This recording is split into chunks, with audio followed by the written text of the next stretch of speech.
नमस्कार दोस्तों, मैं हूँ राज शर्मा और आप देख रहे हैं राज की कहानियाँ। तो चलें शुरुआत करें आज की कहानी की। लेकिन दोस्तों, आपसे वही रिक्वेस्ट है कि अगर आप इस चैनल को अभी तक सब्सक्राइब नहीं किए हैं तो जल्दी से कर लीजिए और साथ में बेल आइकन को ज़रूर दबाइएगा। तो शुरुआत है आज की कहानी। ये कहानी है अनुज की। ये घटना उनके साथ में घटी थी। साल था 2004 का। उत्तर प्रदेश के अनुज रहने वाले थे और उस टाइम इनकी उम्र थी करीब करीब 18 साल की। तो हुआ क्या था, चलते हैं अनुज के ही पॉइंट ऑफ व्यू से। दोस्तों, मेरा नाम अनुज है। वो साल था 2004 का। अब मैं तो शहर में रहता था अपने पापा मम्मी के साथ में और वहीं पर पढ़ाई करता था। लेकिन जब भी गर्मी की छुट्टी होती थी ना, तो हम पूरे परिवार सहित गांव में आ जाते थे। गांव में हमारे दादा दादी थी। अब मुझे अपने दादा से बहुत ही प्यार था। अब मैं तो उनसे किस्से कहानियां सुना करता था। लेकिन जब मैं 18 साल का हो गया ना, तो मैं दादा के साथ ही अब सोने लगा था। अब उनसे कहानियां सुनने को जो मिलती थी, अब बड़ी ही मजेदार कहानियां हुआ करती थी। इसी लालच से मैं दादा के अब बगल में खाट बिछा करके सो जाता और दादा से जिद करता कि दादाजी आज कोई कहानी सुना दो, अच्छी वाली कहानी। और दादा फिर कहानी सुनाने लगते थे। मैं पहले बता दूं कि जो दादाजी हमारे थे ना, एक तरह से छोटे मोटे तांत्रिक थे और उनके पास में सुबह में झाड़ फूक कराने वाले लोग आ जाया करते थे। सुबह 2 घंटा अब उनको टाइम देते थे। और फिर वो वैद्य भी थे। तो इसके बाद में वो अब जंगल साइड में चले जाते थे, जड़ी बूटी ले आते थे, उनको कूट करके दवा बनाते थे और जो ज़रूरतमंद इंसान होते थे और उनको दवा भी, ये सब काम फ्री में करते थे। किसी से 1 रुपये मांगते नहीं थे। अगर कोई जबरदस्ती देता था ना, तब भी मना कर देते कि नहीं नहीं, मुझे आपका 1 रुपये भी नहीं चाहिए। और जहाँ तक हो सकता था कि अपने पास से भी दवा बनाने में पैसा खर्च कर देते थे। ऐसे ही थे हमारे दादाजी। अब वो गर्मियों के दिनों को बात बता रहा हूँ, जब मैं शहर से आया था और कुछ दिन अब रहने का विचार था मम्मी पापा को भी। लेकिन अचानक उनके पास ऐसा कोई काम आ गया और उनको जाना पड़ा। और तब मुझे समझा के गए कि अनुज, दादाजी को तंग मत करना ज़्यादा। और देखो, दादी के साथ आंगन में सो जाना। गर्मियों का दिन था। अब मैं वैसे ही करता था, लेकिन कहानियों की जी सुनने की लालच थी। अब दादाजी थे ना, अब दरवाजे पर एक कमरा था बाहरी, अब वहाँ पर सोया करते थे। और दादी जो थी ना, अंदर वाले कमरे में, अब गर्मी होती थी तो आंगन में आ जाते थे और वहीं मैं भी सोता था चारपाई डाल करके। लेकिन जब तक मुझे कहानी दादाजी नहीं सुनाते, मन के पास से हिलता तक नहीं था। और कहानियाँ इतनी मज़ेदार होती थी कि दिल करता था कि और सुने और सुने। दादाजी थकते नहीं थे। आखिरकार मैं अपनी जो चारपाई दादी जी के पास ले जा करके अब दादाजी के पास लगा दिया था। अब तो मम्मी पापा थे नहीं, शहर चले गए थे। अब मुझे अब कोई डांटने वाला तो था नहीं और दादा दादी तो मुझसे बेहद प्यार करते थे। अब दादाजी के पास कहानियाँ सुनते सुनते अब मैं कब सो गया मुझे पता ही नहीं लगा। अचानक मेरी आंख खुली। जैसे ही आंख खुलती है ना, तो मैं सबसे पहले अपने दादाजी का चारपाई देखता हूँ। लेकिन वो चारपाई एकदम खाली पड़ी है। दादाजी उस चारपाई पर नहीं है। और रात का अभी वक्त था। ना जाने कितने अब रात को बज रहा होगा, मुझे उस वक्त में तो ध्यान नहीं। एक तरह से मैं आंखें मलका मलका के देखने लगा कि दादाजी कहाँ गए। अभी तो मुझे कहानियां सुना रहे थे, अब फिर कहाँ गए। मुझे लगा कि बाथरूम वगैरह गए होंगे, अब ही आ जाएंगे। अब फिर मेरी आंखों से नींद चली गई थी। मैं दादाजी का इंतजार करने लगा, लेकिन दादाजी ना जाने कहाँ चले गए थे। मुझे बिल्कुल खाट पर दिखाई नहीं दे रहे थे और दरवाज़ा जो था ना बाहर का, वो भी खुला हुआ था। तो मुझे इतना तो अंदाज़ा हो गया था कि दादाजी बाथरूम वगैरह गए होंगे, लेकिन इतना वक्त क्यों लगा रहे हैं। आखिरकार करीब 5 ही मिनट बीता होगा। तभी मुझे ऐसा एहसास हुआ कि उस चारपाई पर कोई आकर के लेट गया है। जैसे ही मैं समझा कि दादाजी आ गए हैं, देखा ना तो आंखें अब दादाजी की तो लगी नहीं रही थी। अब उनकी आंखें से एक चमक सी उठ रही थी। अब पूरा बदन अब स्याह दिख रहा था, कालापन लिए हुए। जबकि दादाजी मेरे गोरे चिट्टे थे, सफेद वस्त्र पहनते थे और सफेद बाल भी थे उनके। ना तो उस इंसान का, शख्स का सफेद बाल था, ना सफेद वस्त्र पहने हुए था। बिल्कुल काला कलूटा दादाजी के चारपाई पर लेटा हुआ था और आंखें भी सुर्ख लाल थी। मैं तो देख करके हैरान हो गया कि अचानक दादाजी को क्या हुआ। मैं पुकार बैठा कि दादाजी दादाजी, ये आपने ऐसा क्यों रूप बना लिया है। मुझे यकीन ही नहीं हुआ कि दादाजी हो सकते हैं। अब जैसे ही मैंने दादाजी को आवाज दिया, वो जो इंसान खाट पर सो रहा था ना, अब उठ करके खड़ा हो गया। अब मेरी चारपाई जो सटी हुई थी, थोड़ी ही फासला था, अब आकर के मेरी चारपाई के साथ खड़ा हो गया। मुझे घूरने लगा। जब मैंने उसका शकल देखा ना, तो मैं तो पसीने अब मेरे पूरे शरीर से निकलने लगा। मेरी आवाज बंद हो गई थी। ना तो मैं चिल्ला सकता था और ना भाग सकता था। ना जाने मुझे क्या हो गया था उस वक्त में, जब वो इंसान काला कलूटा मेरे चारपाई के बगल में आकर के खड़ा हुआ। मुझे घूर घूर कर देख रहा था। सबसे भयानक उसकी आंखें लग रही थी, जैसे उसमें चमक निकल रही हो रात को। अब पूरा शरीर काला काला सा दिख रहा था। सर के बाल भी काले थे, लंबे थे उसके। एक नज़र मैंने जब देखा ना, तो मुझे पक्का यकीन हो गया था कि ये दादाजी मेरे कभी हो ही नहीं सकते। ना जाने ये कौन है। दादाजी कहाँ गए। दादाजी की चारपाई पे कैसे आके सो गया। दादाजी के साथ क्या हुआ। मैं एकदम बहस से कांप गया था। मुझे समझ में नहीं आ रहा था कि कौन हो सकता है। कौन मेरे दादाजी के अब चारपाई पर आकर लेट गया। कब मेरे साथ में आकर के यहाँ पर खड़ा हो गया। मैं तो आवाज दिया था कि कहीं दादाजी होंगे, लेकिन यहाँ तो कोई और था। इतना भयानक चेहरा, इतनी भयानक आंखें, शरीर पर कोई वस्त्र नहीं, काला शरीर मुझे साफ साफ दिख रहा था। और बाहर का दरवाजा खुला हुआ था, जैसे दादाजी अचानक खाट से उठे हो और ना जाने किस काम से बाहर निकल गए हों। अब तो मेरी शरीर कांप रहा था। ना तो उठने को शक्ति थी, ना चिल्लाने की शक्ति थी। ना जाने उसने मेरे साथ में ऐसा क्या किया था। अचानक मुझे अपने हाथों से उठा लिया और दादाजी की चारपाई पर एक तरह से मुझे लिटा दिया। अब मैं कोई विरोध ही नहीं कर पाया था। अचानक वो मुझे एक तरह से मेरे बालों को सहलाने लगा, जैसे मुझे वो प्यार कर रहा हो। मैं तो, मेरी हालत खराब थी। ना तो आवाज दे रहा था, ना दादी को आवाज दे रहा था, ना दादा को दे पा रहा था। ये सब अचानक हुआ था। वाकई में कब तक मैं सब झेलता रहा, मुझे कुछ भी याद नहीं है। और अचानक जैसे मैं अब बेहोशी की दुनिया में चला गया था। मुझे कुछ भी होश नहीं था। सुबह जब मेरी आंख खुली ना, तो मैं अपनी चारपाई पर था और मजे में सो रहा था। मैं जब जागा ना, तो मैं देख करके हैरान रह गया कि जो मैंने शख्स को देखा था अब उस चारपाई पर नहीं था। वहां पर मेरे दादाजी लेटे हुए थे। अब मुझे लगा कि मैंने कोई भयानक सपना देखा है रात में। ये जरूर भयानक सपना ही होगा। बहुत बुरा सपना था, मैं तो यही मान लिया था। मैं जब उठा तो दादाजी भी जागे हुए थे। कहने लगे, अनुज बेटा, नींद पूरी हो गई ना। मैं तो अब दादाजी का शक्ल देख रहा था। अब मैं कहने लगा कि दादाजी, मुझे लग रहा है कि मैंने कोई भयानक सपना देखा है। तब दादाजी कहने लगे कि ऐसा क्या देखा बेटा, ऐसा क्या हो गया, तू डरा हुआ लग रहा है। मैं कहने लगा कि दादाजी, जरूर वो भयानक ख्वाब ही था। तब दादाजी कहने लगे, क्या देखा था, मुझे तो बता।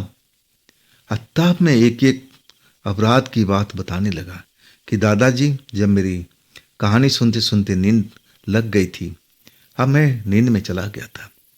अब फिर मेरी अचानक ना जाने कैसे नींद खुल गई। मैं सोचा कि आप चारपाई पर लेटे ही होंगे, और जब मैं देखा तो आप तो थे नहीं, आपके जैसे ही कदकाठी का एक काला इंसान बिना कपड़ों के लेटा हुआ था। सर के बाल आपके सफ़ेद हैं लेकिन उसके काले था, और आंखें चमक रही थी।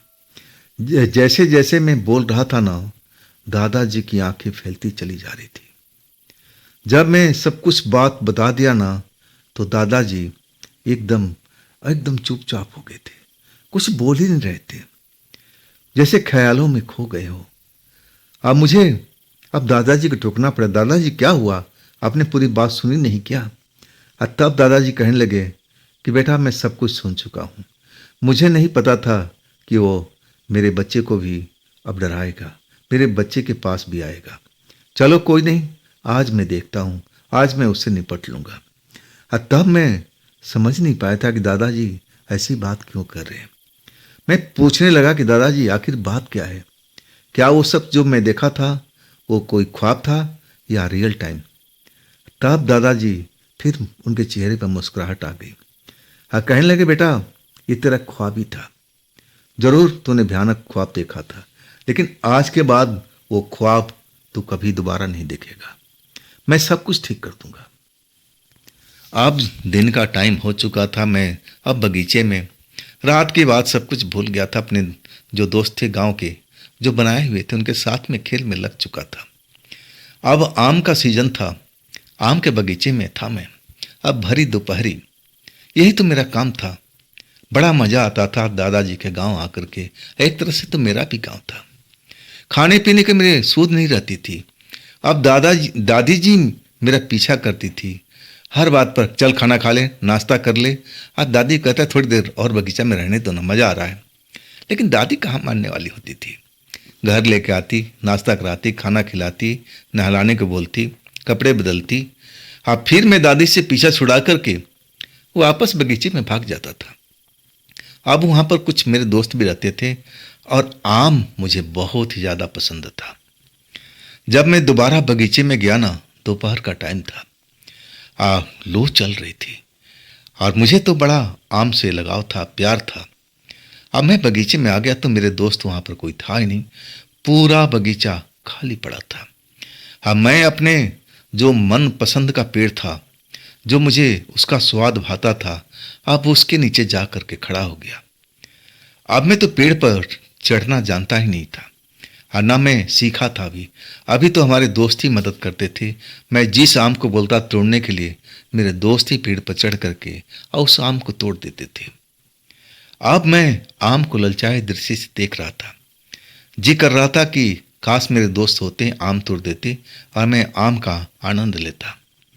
भरी दोपहरी, बाहर में लू चल रहा है और यहाँ भी गर्म थपेड़े अब मुझे महसूस हो रहा था। और तभी मुझे अब मन कहने लगा कि चलो यहाँ से, अब यहाँ मेरे दोस्त है नहीं, अब मैं आम को तोड़ नहीं पाऊँगा। अब मुझे तोड़ना आता भी नहीं था, मैं तो शहर में रहा ना।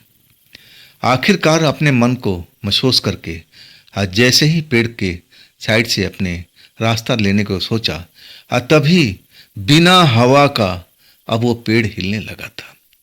और जो पके पके आम थे ना, अब वो गिरने लगे जमीन पर। अब मैं जब देखा ना तो मैं चौंक गया।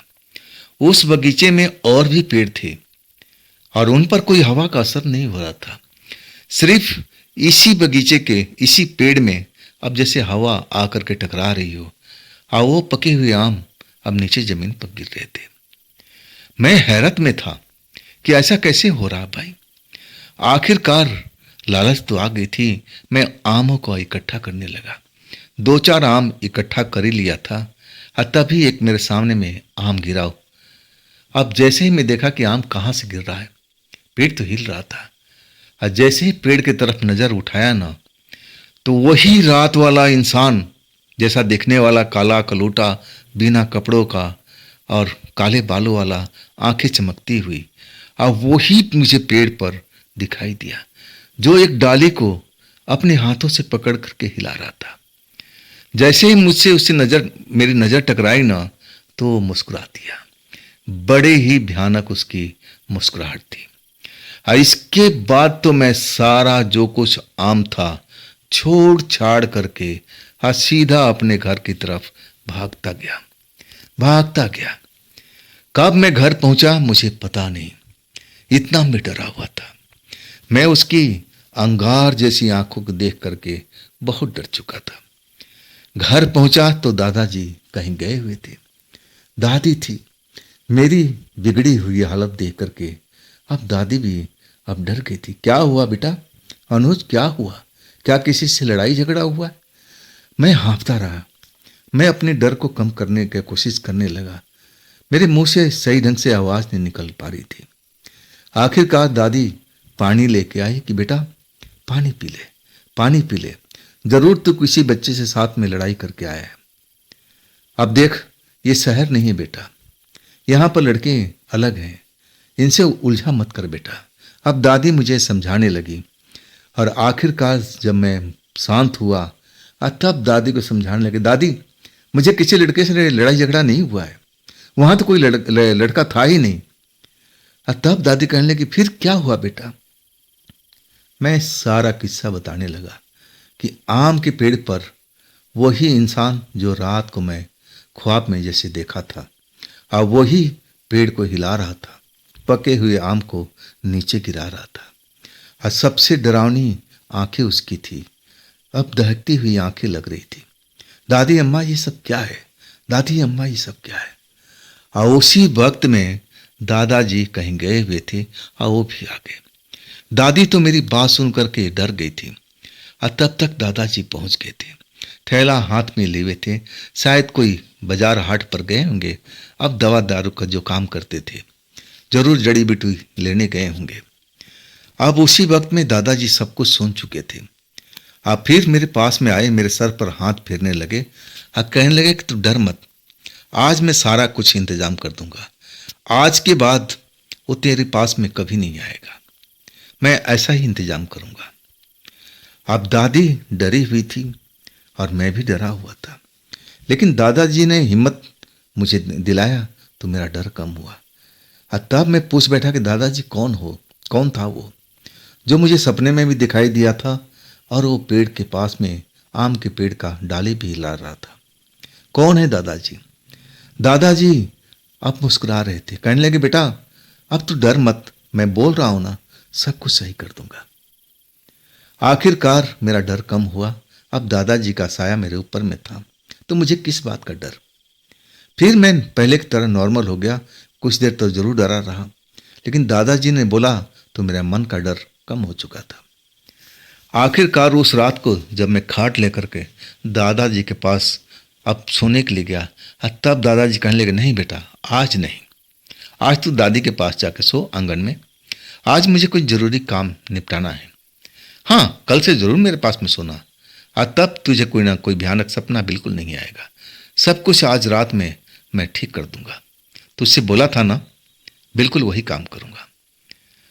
अब फिर मैं जिद भी करता, लेकिन दादाजी ने सख्ती से मना कर दिया कि नहीं बेटा, आज तो बिल्कुल नहीं, ना तो मैं आज कहानी सुनाऊंगा और ना मैं तेरे अपने पास सुलाऊंगा। आज तू दादी जी के पास जा। आखिरकार मन महसूस करके अब दादी जी के पास आ गया था। अब फिर दादी जी से ही मैं कहानियां सुनना किया, लेकिन उतना इंटरेस्टिंग दादी जी कहानी सुनाती नहीं थी। अब फिर मैं जैसे सो गया था, कुछ भी मुझे याद नहीं। अचानक जब शोर हुआ ना, दादाजी की आवाज सुनाई देने लगी और तब मेरी आंख खुल गई थी।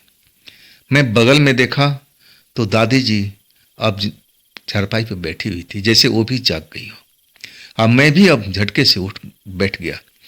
दादाजी जैसे किसी को डांट रहे थे, तेरी हिम्मत कैसे हुई हमारे बच्चे की तरफ जाने की? तू रात में भी उसके पास में आया था और आज तू दिन के टाइम में भी अब उसको दिखाई दिया था। तूने क्या समझ रखा है?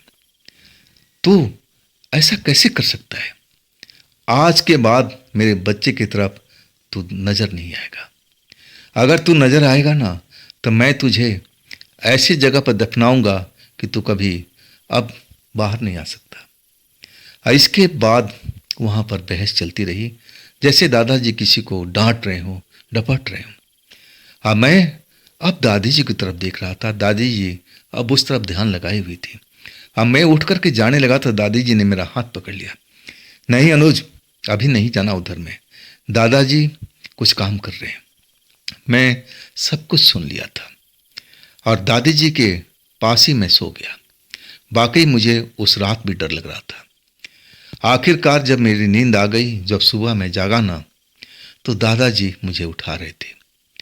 अब उनका स्पर्श मेरे बालों को छू रहा था और मुझे बड़ा अच्छा लग रहा था। कह रहे थे, अनुज बेटा, मैं तुमसे बोला था ना कि सब कुछ सही कर दूंगा। देखो, रात में मैंने उसको सही कर दिया। अब तुम्हें कोई भयानक सपना नहीं आएगा और ना तुम्हें बगीचे में तुम्हें कोई दिखाई देगा। सब कुछ मैं सही कर दिया हूँ। अब वाकई में मुझे समझने में थोड़ा ज़रूर टाइम लगा था कि आखिर वो कौन था जो दादाजी ने सब कुछ सही किया था। क्या वो दादाजी का पालतू प्रेत था? अब आखिरकार दादाजी भी तो तंत्र मंत्र के ज्ञानी थे।